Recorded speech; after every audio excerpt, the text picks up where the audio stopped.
নমস্কার বন্ধুরা, আজকে আমি অত্যন্ত পুরনো রান্না শেয়ার করছি। অনেক বাড়িতে এই রান্নাটি হয়ে থাকে।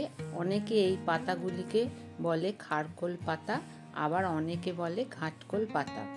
খারকোল পাতা বাটা গরম ভাতে খেতে অসাধারণ লাগে।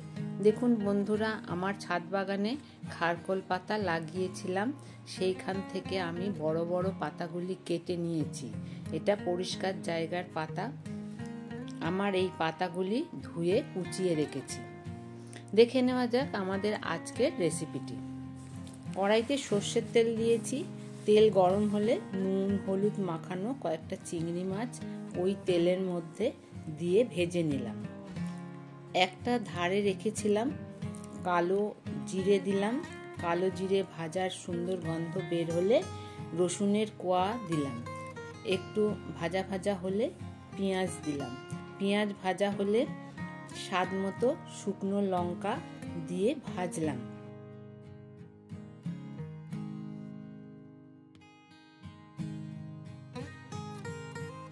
এরপর স্বাদ মতো কাঁচা লঙ্কা দিলাম। এই পাতা বাটা একটু ঝাল ঝাল খেতে ভালো লাগে। সব একসাথে ভাজা হলে নারকেল কুড়া দিয়ে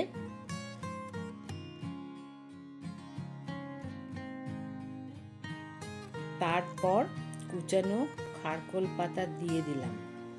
জোর আঁচে নাড়াচাড়া করতে হবে। কম আঁচে থাকলে পাতা দিয়ে জল বের হবে, তাতে পাতার স্বাদ নষ্ট হয়ে যাবে।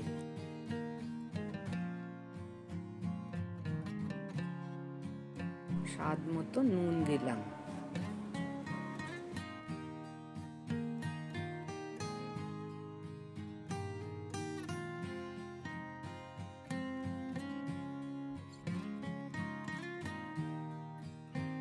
পাতাটা ভাজা ভাজা হলে পাতিলেবুর রস দিতে হবে, কারণ অনেক সময় খারকোল পাতা বাটা খেতে গেলে চুলকায়।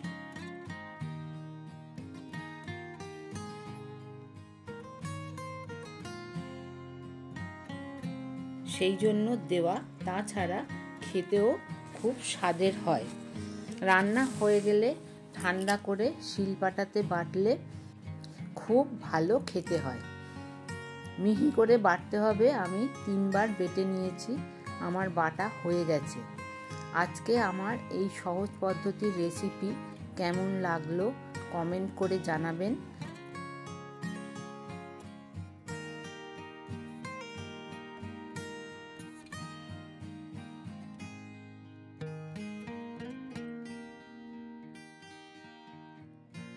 যদি ভালো লাগে বাড়িতে একবার এই সহজ পদ্ধতিতে ট্রাই করে দেখতে পারেন।